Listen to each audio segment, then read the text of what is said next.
I don't know why I feel like Mr. Rogers right now. It's a beautiful day in the neighborhood. A beautiful day in the neighborhood. Would you be right? Okay, so let me just adjust this a little bit.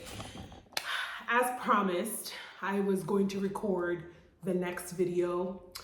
As promised, recording the video of how failure propelled me to success. And I would say in the last 10 years, it's been a really, how can I say it? In the last 10 years, it's been one thing after another. But it's not a bad thing. It's more of like taking those teachings and seeing how everything is derived from failure and then it ends up being success. So basically, like everything that was a success, everything that was a failure literally turned into a success, and not overnight, which makes it full circle to have this craft studio, which I'm really super excited about, but also even new types of marketing clients that I've never thought in 1,000 years I would get. And we're not talking about just e-commerce now. We're talking about real estate. We're talking about luxury real estate. We're talking about certain other types of industries, hospitality, healthcare, like things that are not even e-commerce. And I think I want to talk about four important things that you need to identify in your trajectory of like, and it's just, this is basically like a story time, that I wanted to share, where everything online is not always as it seems, right? And I try to be really transparent and real. That's why sometimes I go online, I don't have no makeup, I'm like, whatever. Or I'm just like, this didn't work out, or come with me and see how much this was, or even with my budgeting journal, the budgeting journey in itself. So I'm gonna talk about four different things that where you're gonna be like, this failed right now. The number one thing that you need to think about is like when something fails terribly and you could be crying on your knees, you can be like, my life is over. Let me tell you something, your life is not over. And you're going to also think of it as like, thank you that this happened. Like, thank you, it happened.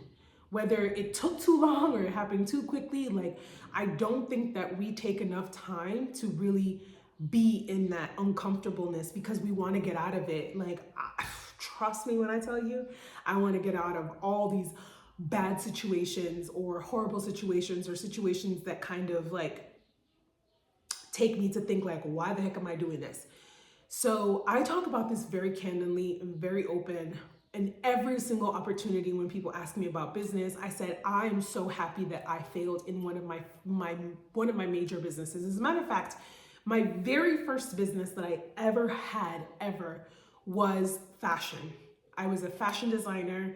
I produced my own clothing. I sold wholesale.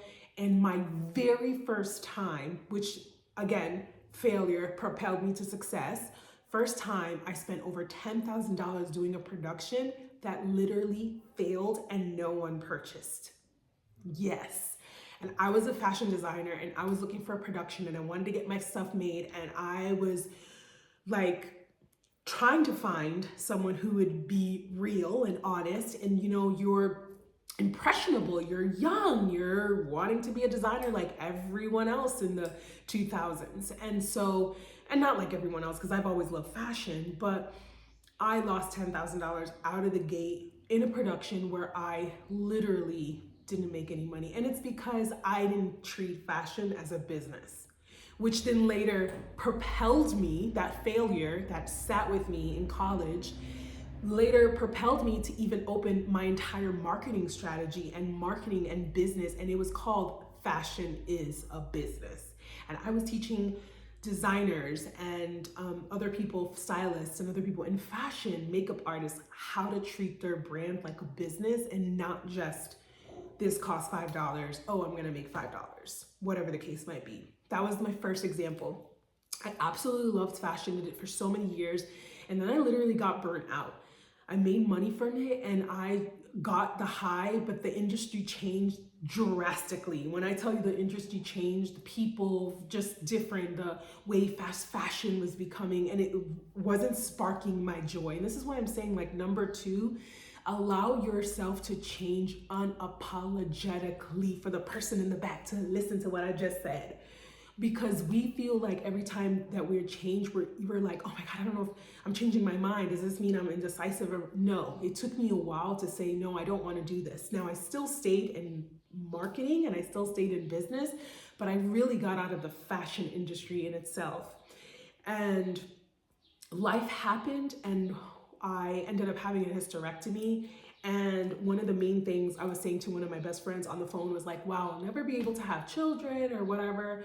And how life just turns, because I have a beautiful daughter. But I loved fashion.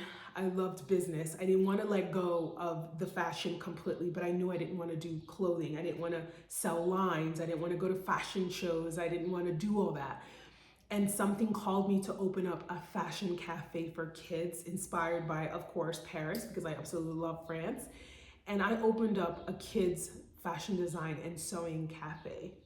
And it was literally a dream come true and one of the most amazing failures in my life. And when I say it was the most amazing failures is because I grew so fast at one point that I burst. It was like there was no more air can be inside of that balloon, that I literally lost it all. How is that even possible, that you grow so fast, you have everything, and then you lose it all? It's because the momentum was all emotional, and it was not where my business sense came in to listen to those key people to tell me that, you know, overhead is very important, or having a number of teachers. I had so much demand. I had kids and parents literally begging, and I'm so happy that my mom was part of the journey and my grandmother was part of the journey during that time, because they would literally call, be like, can you fit my child and her 4 friends next week for summer camp? Like, it was insane of how many kids I had in one summer camp alone, which was actually my first one. I had 200 kids throughout the whole summer. You know, you do the math. How many weeks are in a summer for kids? It's not a lot. And I had 200 kids, whether there was like part-time or full-time, cumulative, it was about 200 or maybe a little bit more. And I had to make that work. Then by the next year, the next summer, because that kind of, all those kids ended up coming sprinkled out, the next summer, it was literally going to be like quadruple. And I could not do it. As a matter of fact, what I ended up doing was making promises that I could not keep. And that's number 3, with understanding your failures and how they propel you. Because I was literally just saying, oh my God, I'm so sorry. You signed up for this. I overbooked you just like an airline, right? I have to refund you now. Where does that refund come? I mean, yeah, the money's there, but then you're gonna think about it. You're like, well, I can squeeze in 5 people, but then Johnny doesn't come or whoever doesn't come, and now you're giving away free weeks after summer camp and after this and that, and there's no type of structure, which makes you tell yourself like that you're literally digging your grave. By the end of the 3rd summer, and we're not even going to talk about someone who actually worked in my establishment that literally took my entire business model. We're not even going to talk about that. And literally moved down the street. But there are all these different challenges that come out of nowhere. And I literally just let it go. I let everything go. I went to my parents and I cried my eyes out and I said, I give up. I'm not going to try to pretend that I'm the smartest person in the book, that I can fix this. I am done. I am starting all over. I just want to melt back, be in with me, find this other part of me to recoup all these emotions and all this financial stress. Because at the end of the day, you're closing shop and there's people that booked way in advance that you have to refund, and you have to find ways to make it right. And so even way after I was closed, I had to liquidate things and I had to sell items just to like not have them in the space anymore. I moved from my over 1,500 square feet space to like a 200 square feet space, and it wasn't the same. It was just not the vibe. That failure propelled every single advice that was given to me through all that, all these different things, and it's reflection, having time to reflect. We started at the beginning, we're saying reflect and saying, yes, it happened, like celebrating it. It's so hard to celebrate in that moment, but literally celebrating what it caused you, like what did it save you from? And then the last bit is like literally writing down on a sheet of paper, what happened? What went wrong? Where were you at fault? Where did you not listen? And it's not a blame game of like, oh my God, pity me. And no, it's setting yourself right. When I talk to clients or people all the time, I'm like, do you want the truth or you want me to tell you what you want to hear? Because I cannot tell you that the numbers don't lie. And sometimes I even start my audits with the numbers don't lie to preface that I'm about to tell you off. I'm about to tell you about yourself, that you're not even doing it good. And I can confidently say that because that happened to me. And I had people, especially like the main one, my dad, he was like, hey, you're not doing, like, you need to think about it, how you're doing it this way. And I'm like, no, he just doesn't get it. Like, no, he did get it. It was a different delivery, but he got it. And so that was really important for me. And now in full circle, I went back into, after that failure, I ended up still consulting, but I said, I'm going back in the workforce. Like, I'm just gonna go back in the workforce and I'm just gonna be in a learning momentum. I'm still gonna do my marketing, but I need to be in a learning momentum because I needed to get myself out of my head of what I thought I knew and what I think I know, and really learn with the times and how marketing is and other things that spark me joy. But I knew that one day this craft, concept, business, spending time teaching others would come back. And so went and literally followed that and was still thinking, like, I'm still doing marketing strategy. I'm still gonna help people with their email marketing. And then I said to myself, I'm ready, right? I'm ready to bring this up to fruition. And a couple years ago, I was like, I'm gonna start small. And I'm gonna use every marketing strategy that I'm learning that I wanna test, whether it's press and partnerships, whether it's UGC, whether it's email marketing, or whether it's anything. I wanna test it on my nonprofit and I wanna test it on this because I wanna see how good I am. I wanna see how I got it. I wanna see what I've learned. And that's literally what I have been doing. And then now back full circle, Felicita Faustina, I was sitting one day, my grandmothers, they passed away. I think it was like 4 years apart from each other. And I was close, very close with them.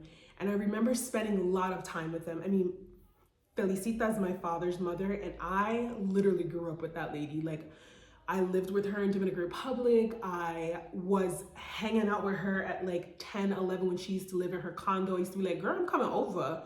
Like, we having a girls' night. Like, I want to go to the pool because, you know, they live in the older community. They got a pool or whatever. I loved hanging out with my grandmother.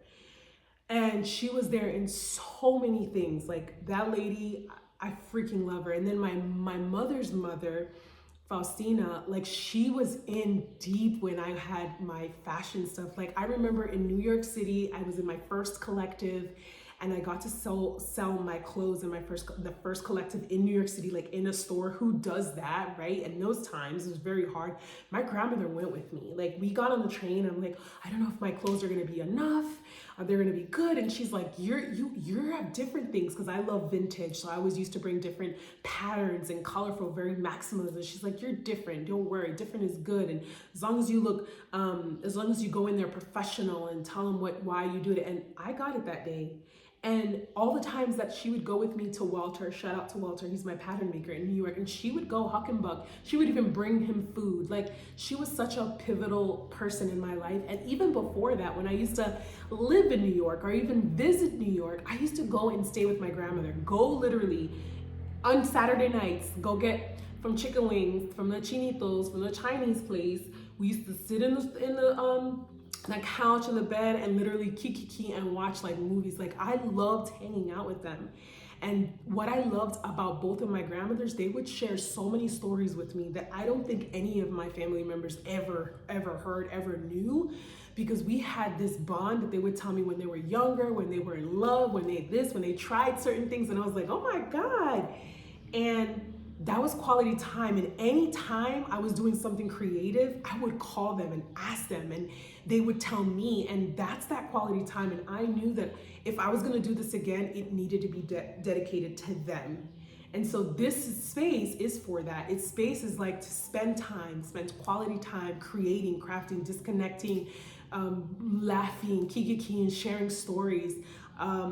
And every part of here, this corner, in the corner of this, I try to make parts to remember them. I have their story over there, like pictures of them, and something from the press that we had when we were in Florida, because it's like, you know, for them to see their name and to see Dominican, like, you know, that's huge. Even in the newspaper for them, like if they would have seen that, they would have been like, what? They would have been so happy.